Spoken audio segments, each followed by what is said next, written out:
This episode of Hello PhD is sponsored by Promega and listeners like you. Thanks for your support.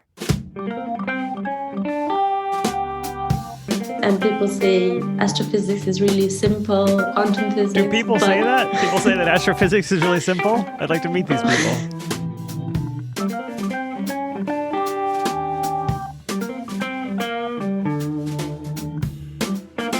Welcome to Hello PhD, a podcast for scientists and the people who love them. This week, a listener shares a story of the sometimes circuitous path to a PhD and why persistence matters. Stay with us.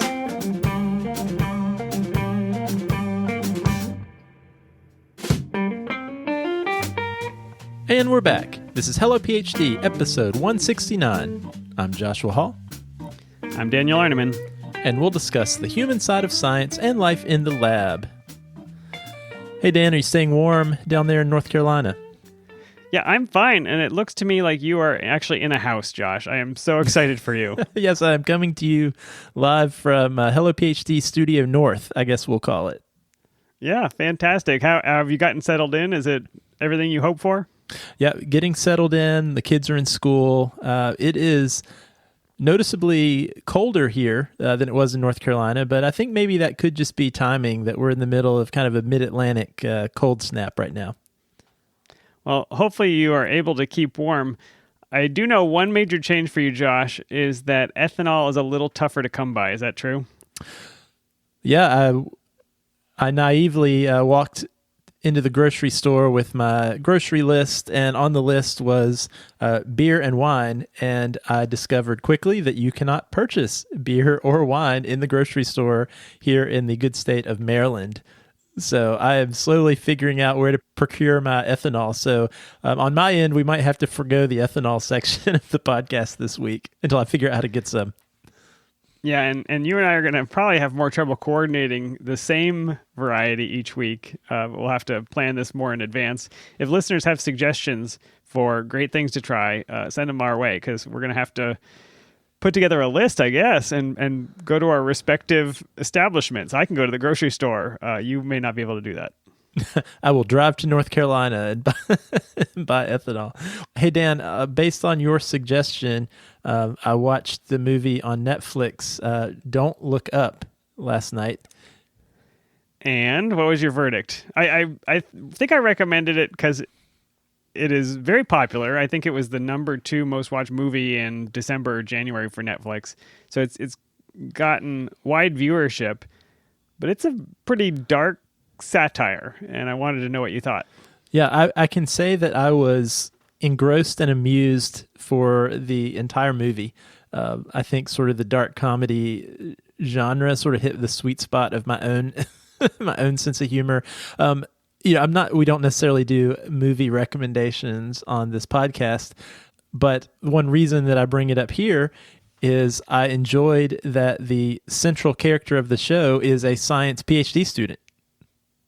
Yeah, very exciting. The basic plot is that this science PhD student astronomer discovers a comet hurtling toward Earth, and chaos ensues. We'll just say that.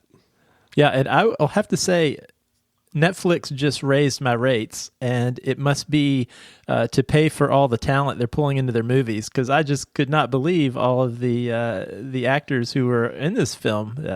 DiCaprio, Meryl Streep, Jennifer Lawrence, unbelievable. Tyler Perry. Ariana Grande was in there. So I think that's why my Netflix subscription went up to $20 a month. Well, hopefully you enjoyed it, and if people have watched it, let us know what you think. It is a portrayal of science. Science in the News, if anybody remembers that segment of our show. So give it a watch and let us know what you think. Dan, can you think of any other films, popular films at least, where a science grad student was the central character? Not off the top of my head. Dan, we have some thank yous that are in order. The first, I think we have some new Patreon patrons this week. Yes, we want to say thank you to Julia and to somebody who goes by the handle Degrees of Freedom, whose name we don't know, but we're very thankful, and we'll see you both in the Slack channel. Yeah, about that Slack channel, I believe we've mentioned on the show before, but we have a Slack channel for our Hello PhD patrons. And full disclosure, over the last week or so, the Hello PhD Slack has basically become a Wordle Slack. Yeah, if you don't play Wordle, which a lot of the people didn't, I think now we've gotten successfully addicted to it. Yeah, so we will. So don't let that discourage you. If you are anti-Wordle, we will do our best to stay on track in the Slack channel. Also, Dan, we want to say thank you as always to our friends at Promega. It's the time of year when many of us realize graduation is right around the corner. Whether you're continuing in your academic journey or looking for opportunities outside of academia, make sure you have the tools and skills you need to find the right next step. From job interviews to individual development plans, the Promega Student Resource Center is your go-to guide to navigate those tough decisions. You can visit promega.com/hellophd to learn more. And with that, Josh, let's get on with the interview.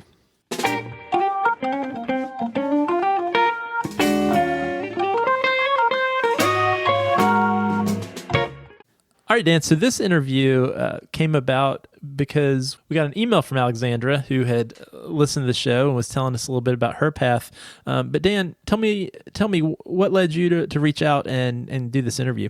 Yeah, so Alexandra emailed us a few questions back in March 2021, and we answered one of them in a listener mailbag. But at that time, she was applying to PhD programs and asked some questions about applications and things like that.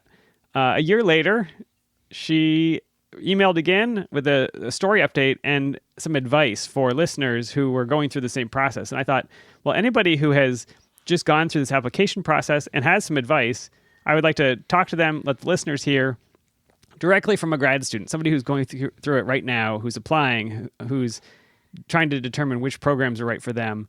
And I just thought she had so much wisdom to share that I wanted to talk to her.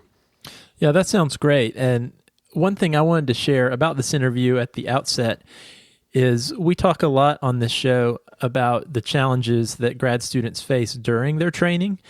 And sometimes a topic that we might neglect or overlook is the fact that a lot of people, many people, actually face a lot of challenges and setbacks on their journey to even get to the PhD program.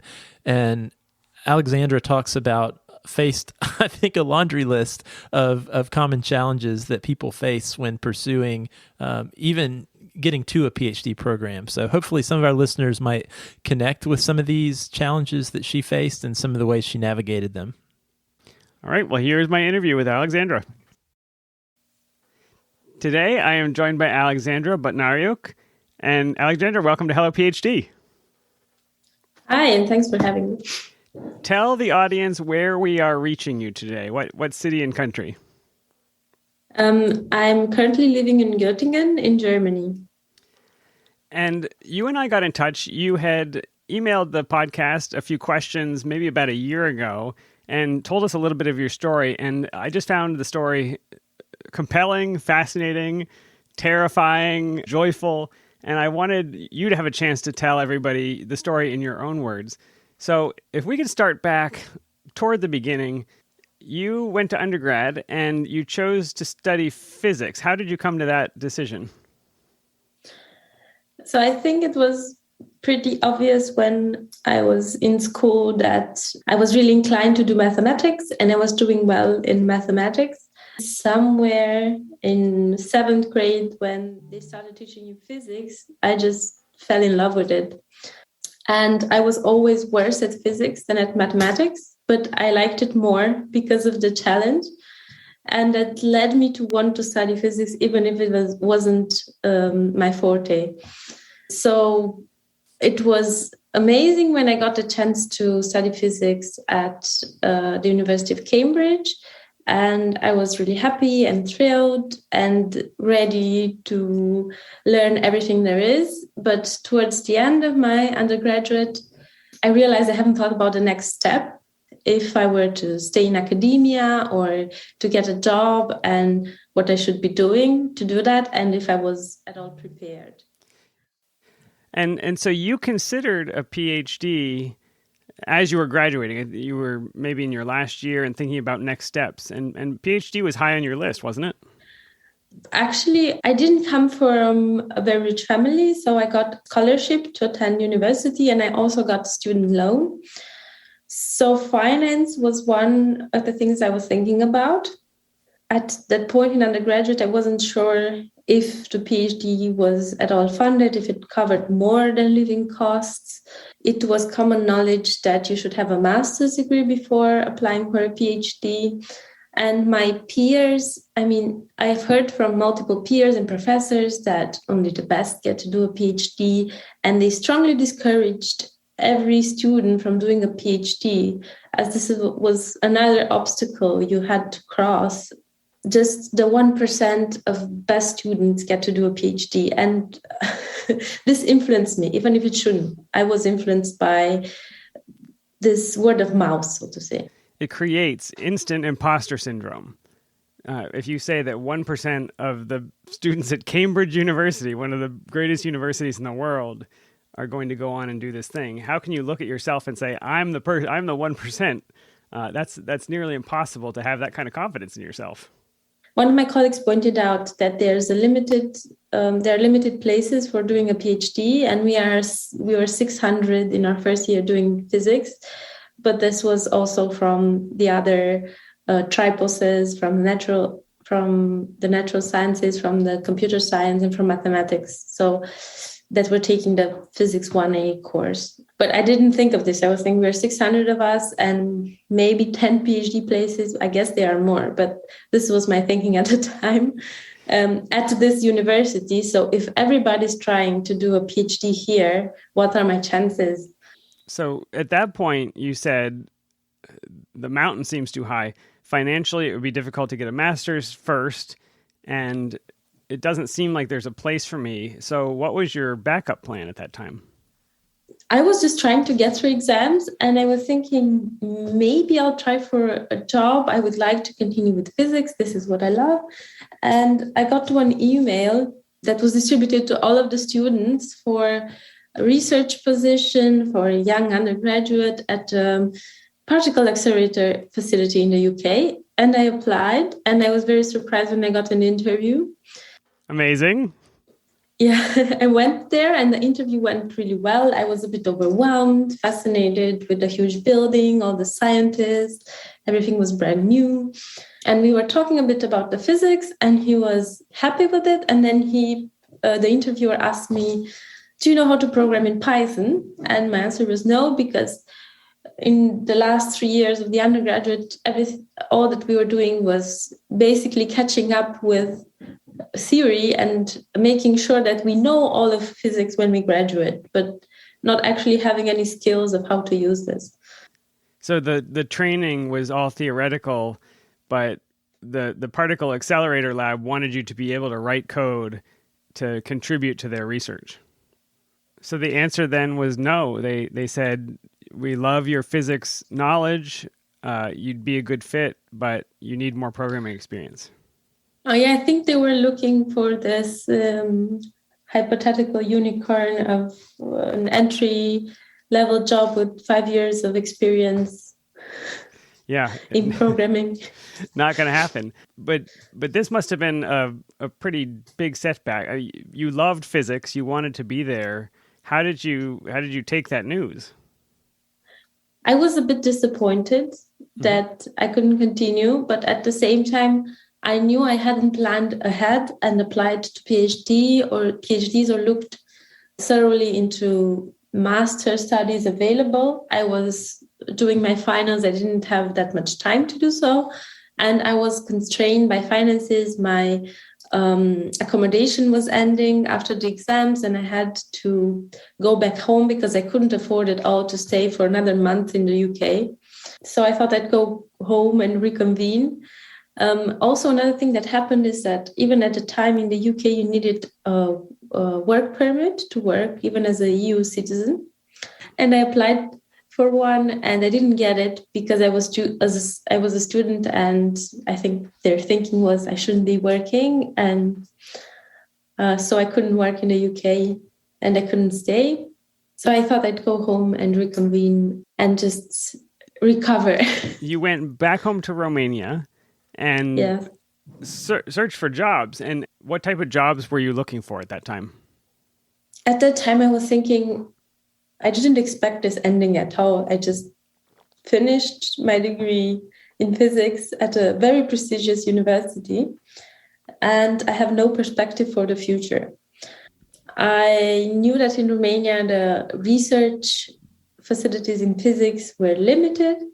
I found, I think, one open position in a sort of nuclear physics research, which wasn't very well paid, and also it wasn't my interest. I wasn't very interested in nuclear research.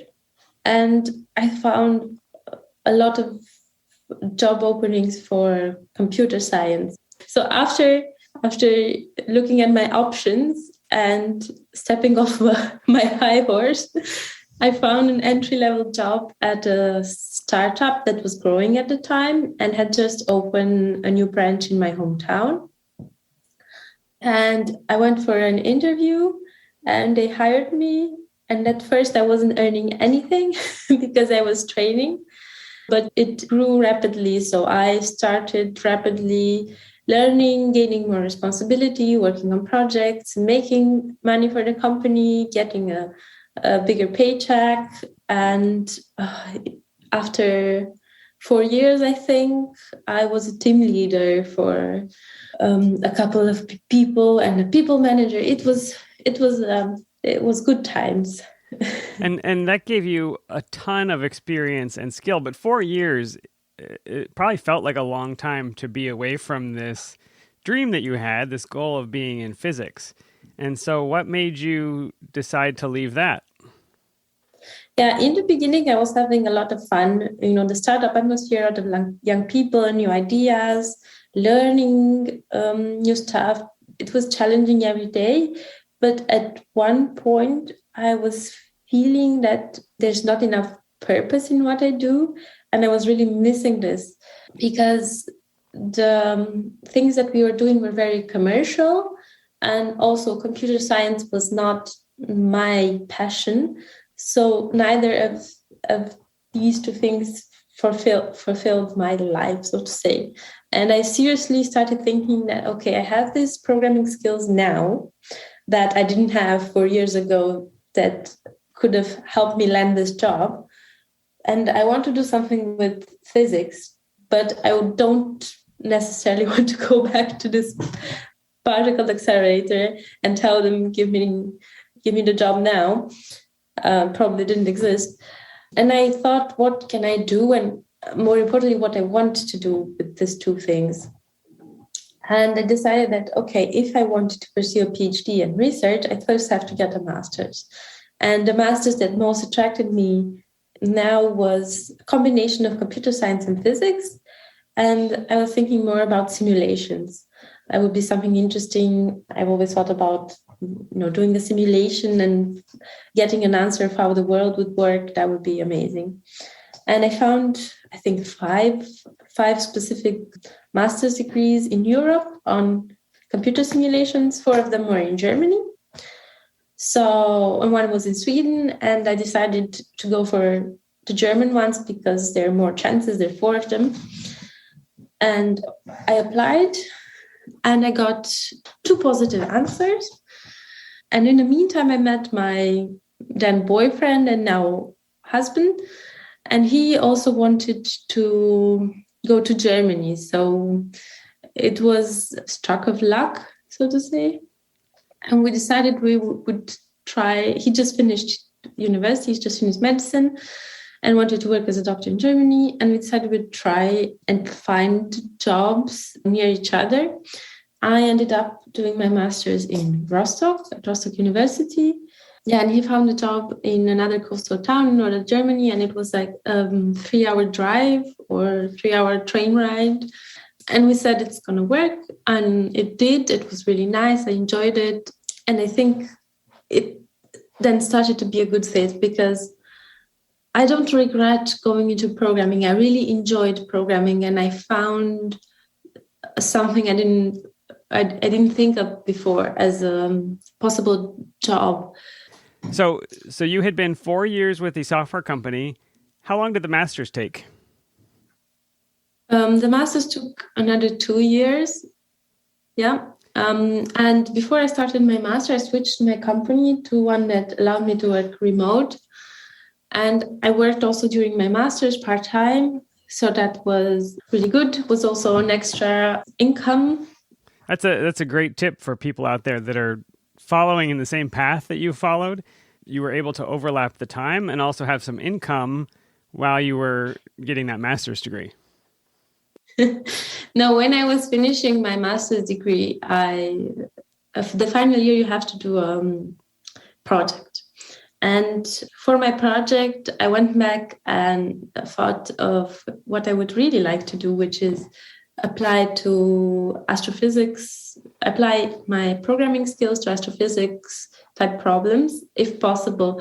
And astrophysics for me has been like a secret dream. I've never told anyone that when I was a kid, I wanted to be an astronaut because it was so precious to me. I didn't want them to find out and spoil it. So I thought that if nobody knew what I really wanted, it couldn't spoil this dream. But actually, it kept me a bit from going for it. So I decided, all the physics is nice, and people say astrophysics is really simple and it's not quantum physics. Do people say that? People say that astrophysics is really simple? I'd like to meet these people. I've heard this. I think I suppose compared to quantum physics, perhaps. But it is something that you had, as a child, been fascinated by, been passionate about for your whole life. Yeah, and I've also thought that, everybody loves space, and this is not something that's unique. So you wanted to study astrophysics. Were there opportunities for you? I looked for a possible place to do my master thesis, and my thinking was maybe I can find something in the city that my husband is working in, and I can convince the professor to do a collaboration with the professor from the University of Rostock. And I found Professor Sebastian Holt from the University of Kiel, which was doing some simulations on protoplanetary disks and teaching stellar evolution. I found it very interesting. And I wrote an email to him and I said, look, I want to do my master's thesis in your group. Can I do this? And he said immediately, oh, yes, we have a place. You can come talk to us. We have to do some simulations. When you're doing your master's, you are sort of offering some free work to the professors, and they are excited to take you. I was lucky because I chose a topic that was astrophysics in the city where my husband worked. I was seeing the professor very often, I think every 2 weeks. And I had some PhD students to talk to. But I felt very stressed, writing a thesis. And as I was going along, I wasn't sure where I was going with the thesis and doing plots, and they were not working out. And I was feeling pressure that I have some plots for the next meeting, which was misguided at that moment in time, but I didn't know better. So I was thinking, who does a PhD thesis? Who wants to feel so stressed and gloomy for 3 years of their lives? Everybody listening is who. That's the answer. But I really liked the group. And at the end of my thesis, I have a talk with the professor, and he had a PhD position open, and he sort of hinted that I should apply. That was the whole hint, just apply. But I talked to him, about finances and having kids. But I was thinking about starting a family. I was already, I think, 28. And I was thinking this is not the kind of job security I need for having a baby. So I started looking at other jobs which had to do with science and programming. And I found a bioinformatician position. The bioinformatician position was interesting because I haven't done it before. And also it was an offer. And I thought, why not? But it's great that you were looking, even as you were finishing the master's thesis, you were already trying to line up the next steps. All too often people wait, and they're so focused on finishing that document, that thesis, that once it's done, they look around and they say, I'm done, now what? And they have no idea. And then they start a 6-month process or a year process of trying to find something. And much better to start early. I'd done that already in my undergraduate when I was just preparing for exams. And so I had already learned that lessons that it's very difficult, but it will be more difficult when you don't have any perspective. That's right. There's a time element. There's waiting. There's sending things out and waiting for them to come back. And if you can front load that, put that in while you're studying, it's all the better for you later. And I think I don't know if you had this experience, but for me, having a job lined up after I hadn't graduated yet, but I had a job lined up, and that helped motivate me to get done and get out, because otherwise I could just do these 3 other figures, or I could just do this. And when you have a job waiting on the other end, you don't have time for any of that. You need to get done. Yeah, when you have a job, there's some hope that it will be better afterwards, even if you don't know what's coming, but that hope helps you. And so you must have been, during this time, been thinking about that PhD and applying again. Did you start looking at that? So one of the reasons I decided to go for a stable job was because I wanted a baby, and I got pregnant, and that'll change some plans. I gave birth, and then while I was starting sort of my maternity leave, my 1-year contract ended. And then it was an opportunity to think again. I was thinking about doing a PhD, but the disadvantages were still there, like finances, long hours, job insecurity. It was still there. But I think one thing that changes when you have a baby is that suddenly there's a huge responsibility upon you, and it's not just in keeping him alive or in good health. It's also, you think about setting an example.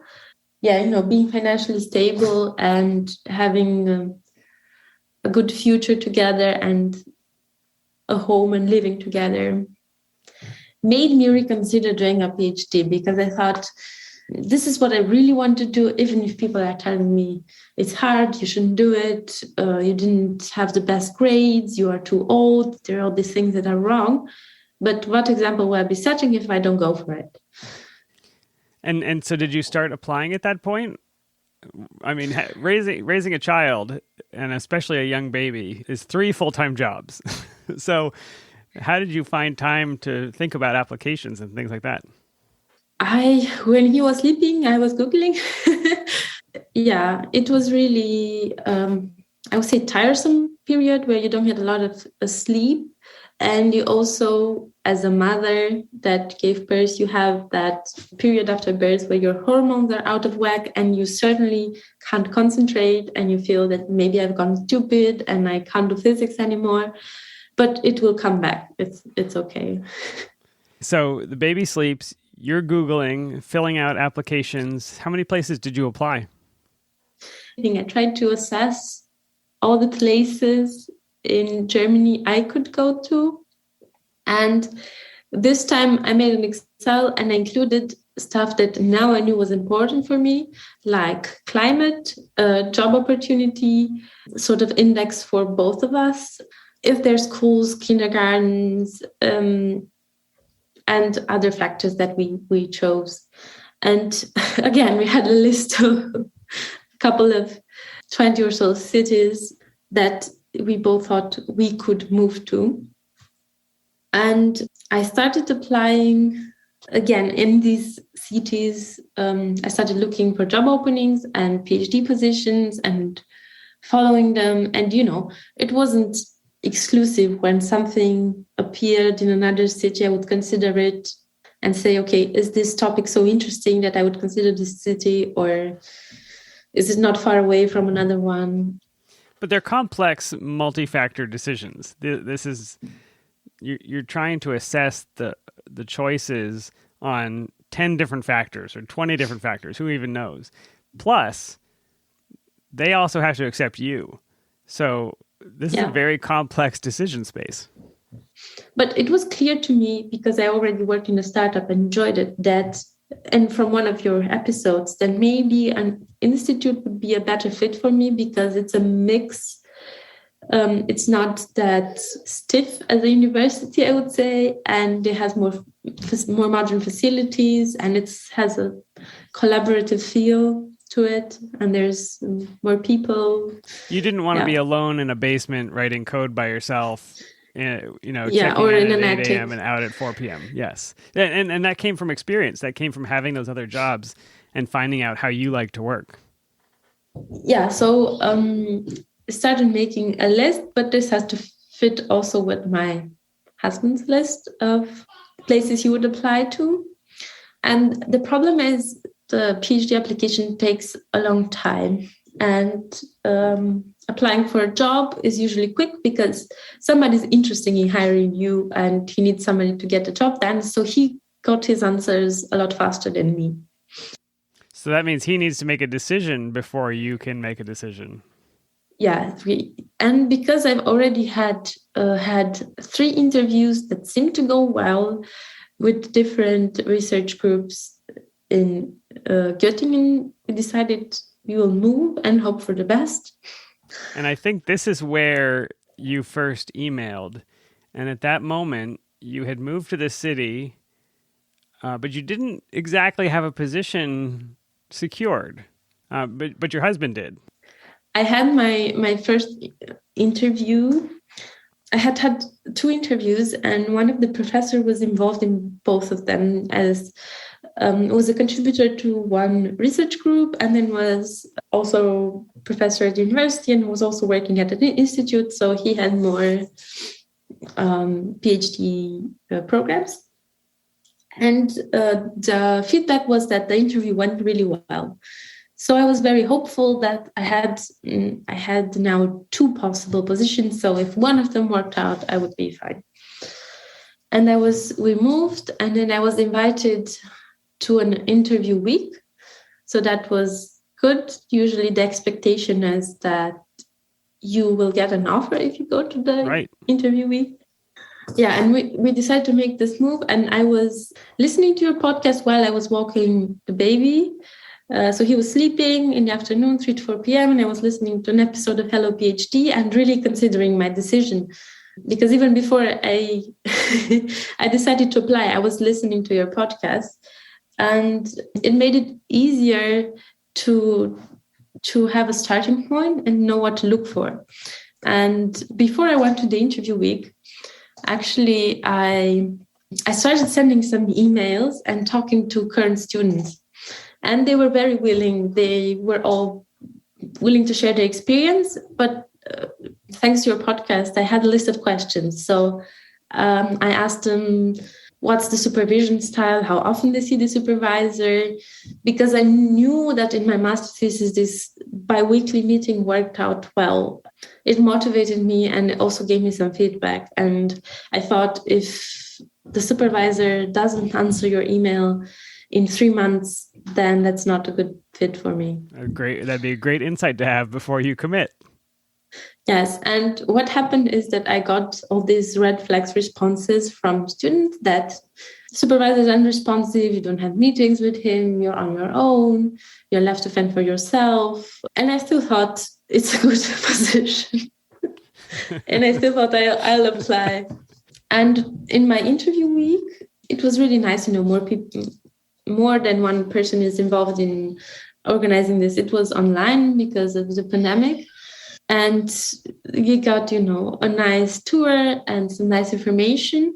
And at some point, we got an email that we had to schedule ourselves interviews with the group leaders that we are interested in and talk to them about research, and that this would be a great influence to our application. So this was from one day to the next, and I had a small baby at home. My husband was already working. And I didn't have a babysitter that could come at any time yet. So I figured, again, hope for the best. What can I do? I just wrote an email to one of the professors telling him, I could do 12 to 1 or 3 to 4 p.m. when the baby is hopefully sleeping. And I've had success with this method. But what happened once was that the group leader could only do a certain time. And I said, you know what, I'll take the baby for a walk. And usually he doesn't make any sound or he sleeps. And even if he's not sleeping, he's probably going to be, and talk on my headphones. I also, there's like a cell phone holder for your car. I duct taped that to my pram and I put my phone there. So you're on a walking Zoom meeting.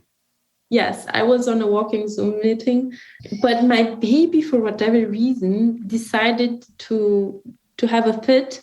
And while he was asking me a trick physics question, the baby was screaming.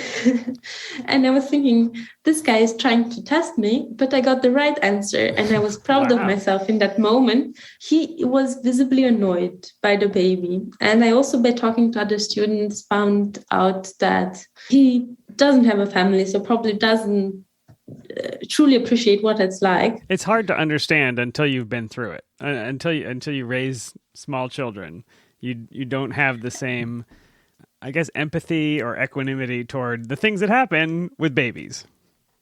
Yeah, and later, I found out that he was probably the one that could have given me an offer, maybe from word of mouth of other students, based on my skills. So again, by luck, bad luck, maybe it happened that I didn't get any offers. And what also happened that year is that a good thing, at the beginning of the year, it was decided that PhD students in Germany at Max Planck Institutes in general are obligated to earn 65% of normal salary, which is very good for the students. But, research grants are limited in money, so that meant they took fewer students that year. And this also influenced the other offers because they had to match those, to be competitive. So almost all offers were now 65% instead of 50%. Yeah, but that meant less students. So bad luck for me, and I didn't get any offers. So here you are, moved to a new city on the hope that one of 2 or 3 programs would work out. You just found out that due to circumstances with financing and also with maybe the researchers' view of you having a baby and trying to... I wouldn't say that. I would say the bad timing of the baby screaming combined with the short notice. But you're in this new city without the thing that you went to that city for. And so at this point, do you just quit and call it a day? What I learned from your podcast was to then apply for internships. And I did that, and I wrote to the people that interviewed me and asked them, I'll do an internship for free. And they didn't get back to me at all. And I realized then that maybe this was a blessing in disguise, because this was what my PhD would have been like, with them not answering. And this is not my supervision style. But I started emailing other professors that I maybe overlooked because I was already having so many interviews. And I found a great professor at the university that was studying also stars, brown dwarfs. And he said he's sorry, he already gave his PhD positions, but he could give me an internship. He was very gracious. We talked on Zoom, and he offered to find some student money, even if I offered to work for free, and prepared a contract. And I think I had already signed this contract. But in the meantime, I started my second round of applications. But now I was looking off season, so for things that were not in the traditional application rounds in winter. And I found a good offer. It was in a city 1 hour away, and I was concerned about the commute time and having a baby and taking him to daycare. I didn't know how that would work. But I was hopeful that because of the pandemic, this would be more accessible, or people would be used to working from home by now, and it wouldn't be a big deal. And then the baby would be older. And so you didn't end up needing that internship, but you did get into a PhD program. Is that right? I got an offer. So I applied. I wasn't sure if I wanted to apply. I had so many, how do I put it? I started also from your podcast reading this book. We don't see The Early Career Researcher. Yes. And during my application, I sort of decided on what my goal was, what I wanted to do researching. And this particular topic was tangential. And I was thinking, this is good. This could be good for me.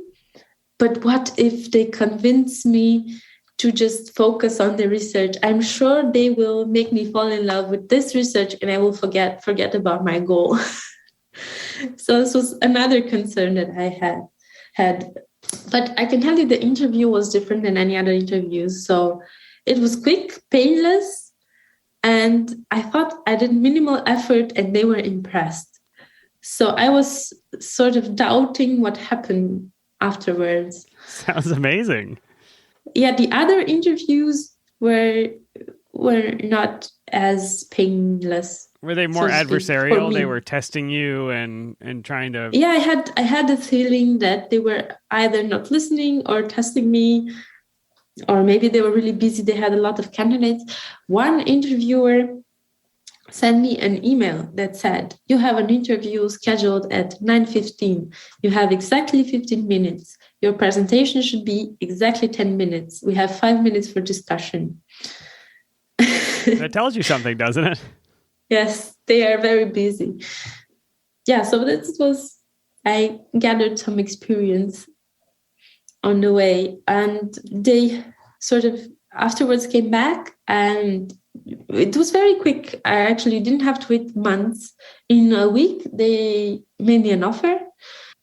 And at that point, I said I wanted to discuss some things about commute time and all the worries that I had. And my supervisor, or the supervisor, was very happy to answer all of the questions and actually gave me a deadline for the answer. And I waited up until the day before the deadline to answer. It was a tough decision.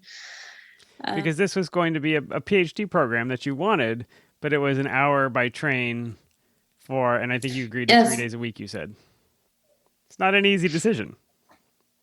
But it worked out in the end, and I took it, and I'm so happy I took it, because after I took it, I found out that they're amazing. And the director of the institute, he said he doesn't have time to talk, and we talk every week.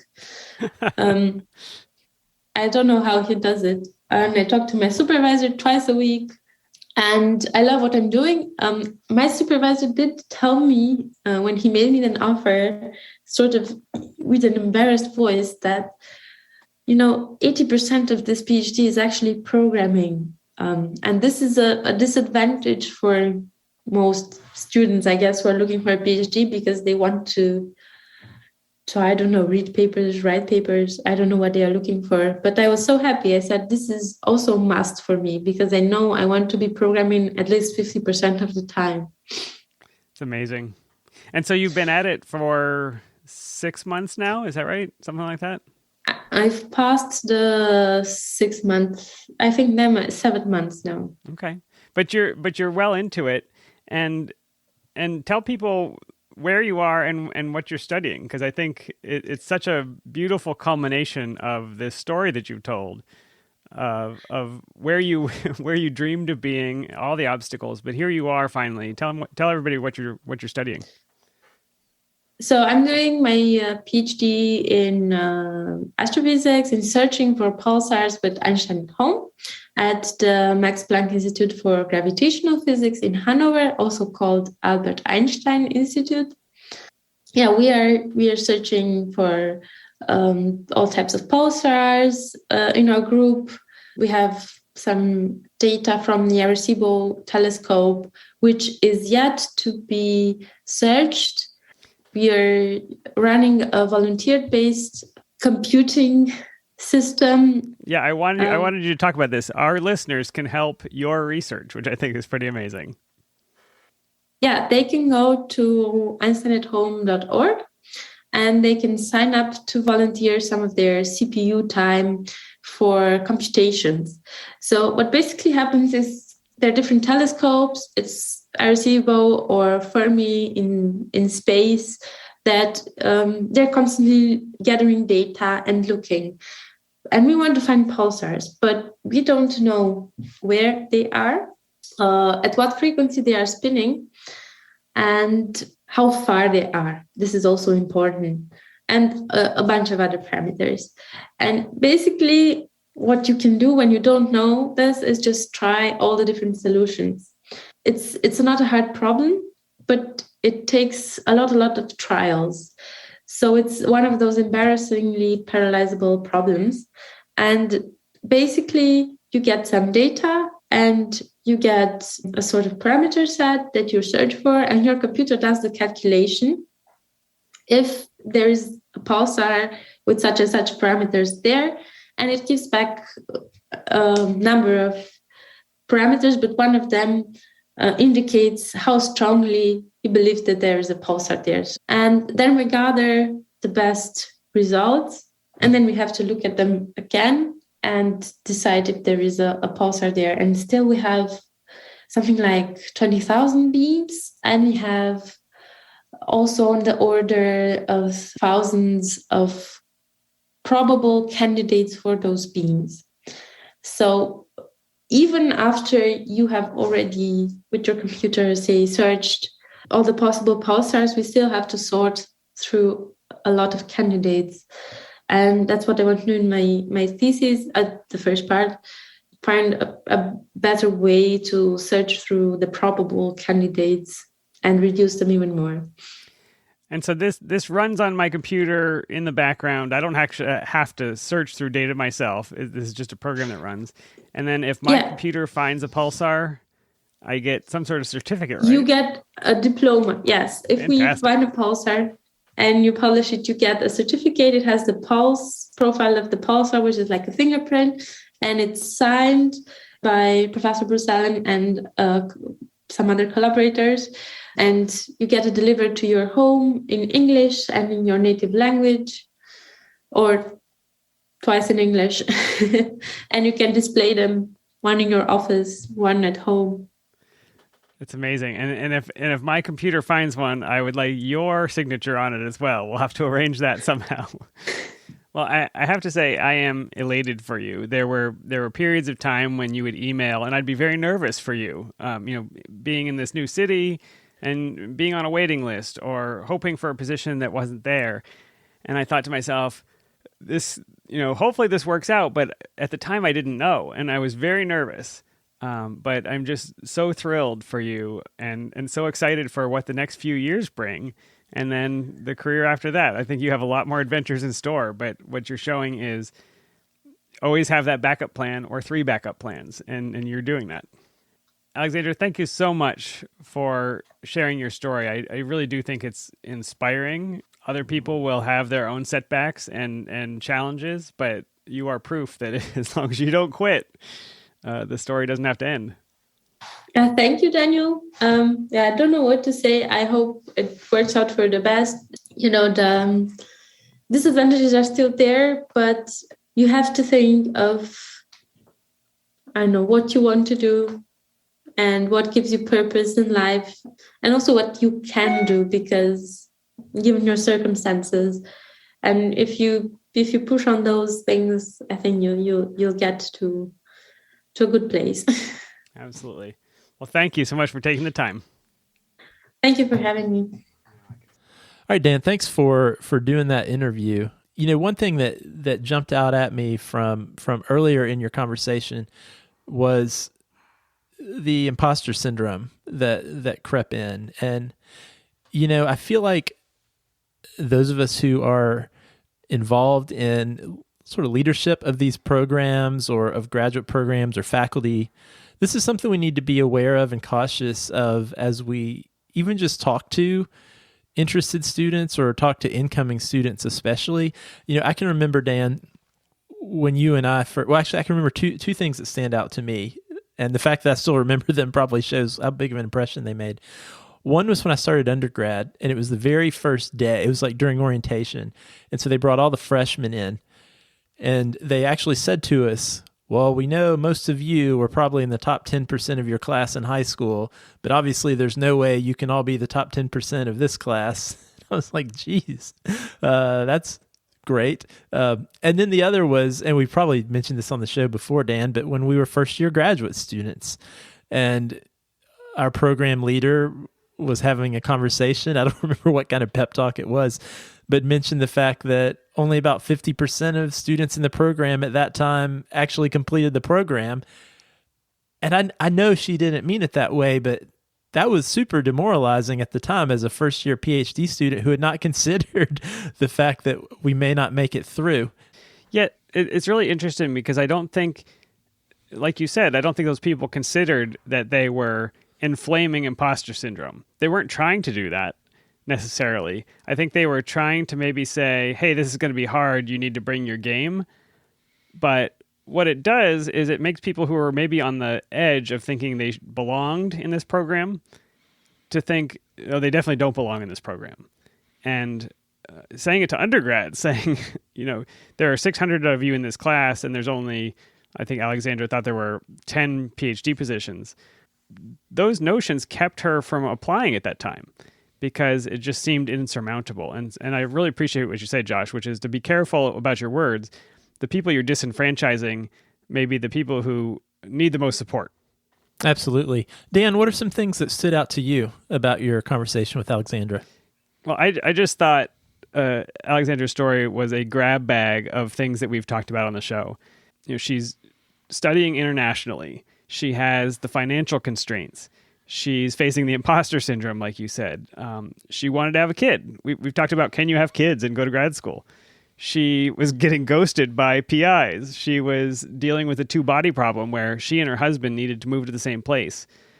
She was dealing with PhD pay scales and grant funding and all of these different factors that, I think this would affect individuals, maybe one or two of these things. And it just felt like it all happened at different times. One of the things she was really concerned about when she wanted to go back was, am I too old? She was 28 or 29 years old and had already had a career in the software industry. And she thought this thing that everybody thinks, which is, I can't go back now because I've already wasted, I've lost that time. You need to be younger to go back. And so like all of these concerns and considerations were obstacles. But what I loved was she always had a backup plan to her backup plan's backup plan, right? While she's moved to this town to hopefully get into one of these two programs, she didn't happen to get in. So she's applying for internships and at the same time applying off-season to PhD programs. It's just like that relentless pursuit of what she knew was her dream and not stopping. And by not stopping, she made it. She got into a PhD program and she loves it. Yeah, and some of those, as she was pursuing some of those backup plans and she was gaining new skills through these internships and employment, one thing that stood out to me was those were really useful skills and setting her on a possibly good direction for her plan B. She could have, by the things she was doing, she could have easily pivoted to something different, another great career, if the grad school thing either didn't work out or if she just decided at some point along the way, as I'm preparing for graduate school, maybe I just want to do this. That wasn't what she wanted to do. But I think it's important to remember that gaining some of these experiences before you get into a PhD program can be really useful. It can be really insightful, not just to get into a program, but useful skills to help you once you get there. And maybe you decide, with these skills I have, I can go do this other thing that I might want to do instead of grad school. Yeah, it's not going to hurt her that she had some experience managing a software project and managing a team of people, right? Those are going to be great assets to have as she moves on.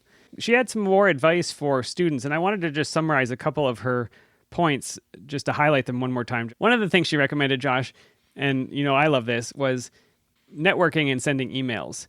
And she mentioned that she interviewed these current students and got really great insight she said she chose to ignore that insight because she really wanted to get into the program, but she at least knew what she was getting into.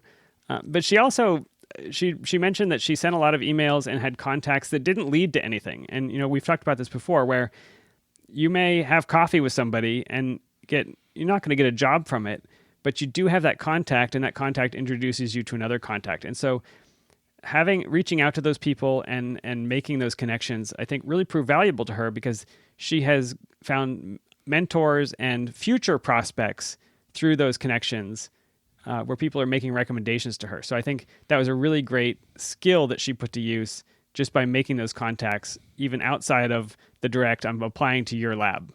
And one more piece of advice that she had was that your background does matter. She said, I learned that if how old I was or the fact that I had a child was frowned upon by the interviewers, it meant that place was probably not a good fit for me, and I'm actually better off not getting an offer. And I just thought that was really great. She found a lab that fit, and it's not in spite of these things where has a child or has a family or has to travel an hour by train to get there. It's because they were willing to accommodate, because they had some of those challenges themselves. Yeah, I think that advice and her experience is so important to remember, because oftentimes I think as someone who is looking for a position, whether that's in grad school or postdoc or a job, if you're not careful, you can have this tendency to think that of your certain life experiences and your needs for your own situation can be baggage. And you can feel like there's this desire, I need to hide those things as I'm going through the process. And what you said is absolutely true. You can do that, but if those are realities of things you need to be successful and happy in a job, better to find out that your needs and that position are not compatible before you take the position than to get in the position and realize, oh, you know what? My boss is not at all sympathetic to being a working parent, or this PI is not at all open to me getting teaching experience during my postdoc. Much better to know that ahead of time and miss out on that opportunity that would have actually been a really bad opportunity for you in the long run. Dan, one thing that I think Alexandra's story highlights really well is that there are many different paths to PhD programs. I think it can be really tempting for people, especially maybe you're going through your undergraduate training, or you've just graduated, to think like, okay, if I want to go to grad school, I want to get my PhD, I have to be ready to just immediately go do that, to jump from undergrad right into grad school. And I admit I'm not super familiar with all the different fields, and maybe there are different ways that different fields tend to operate. But I know in the biomedical sciences that I'm familiar with, it can be somewhat common for individuals to go straight from undergrad to grad school if you've had the experience during undergrad. You and I both had that experience, actually, Dan. But I can actually say that's not the most common experience even there. When I was running admissions for a large biomedical PhD program, 70% of our incoming class worked for 1, 2, multiple years doing various things, gaining experience before coming into the PhD program, similar to Alexandra. So in some ways, her story, while maybe unique given the number of challenges that she faced and overcame, it's not at all unique to have to go out, get some experiences, learn what you want to do, build some skills before you transition to grad school. That's very common. Great insight. And yeah, she is living proof that sometimes a different path into the program is really an asset and not a liability. All right, Dan. Well, thanks for taking the time to talk to Alexandra, and especially thanks to Alexandra for reaching out to us, for sending in some of her experiences and some of her questions, and also for listening to the show. Throughout her interview and in her email, she mentioned multiple episodes and discussions we've had on the show in the past that were actually helpful as she navigated some of these issues. And we will put a link to some of those episodes that she referenced in the show notes if you want to take a look at those on your own. That's right. And if other listeners have questions or topic ideas, we would obviously love to hear them. You can email us podcast@hellophd.com or send us a tweet at hellophd. If you like the show, you can leave us a review on Apple Podcasts. We love the feedback, and it helps new listeners find the show. If you'd like to support us, you can become a patron. Simply go to our website, hellophd.com, and click the Become a Patron button, or visit patreon.com/hellophd. We'd appreciate the beer money, and thanks to the ongoing support from our patrons. All right, Dan, always a pleasure. I'm hoping by the next episode I will figure out how to get beer, and maybe we can bring back the valiant return to the ethanol section. Sounds good. And maybe a movie review section, but only movies where the grad student is a star. And if you know of movies where grad students are the star, let us know. We'll give them a watch. All right. Josh, stay warm. We'll see you next time. See you next time.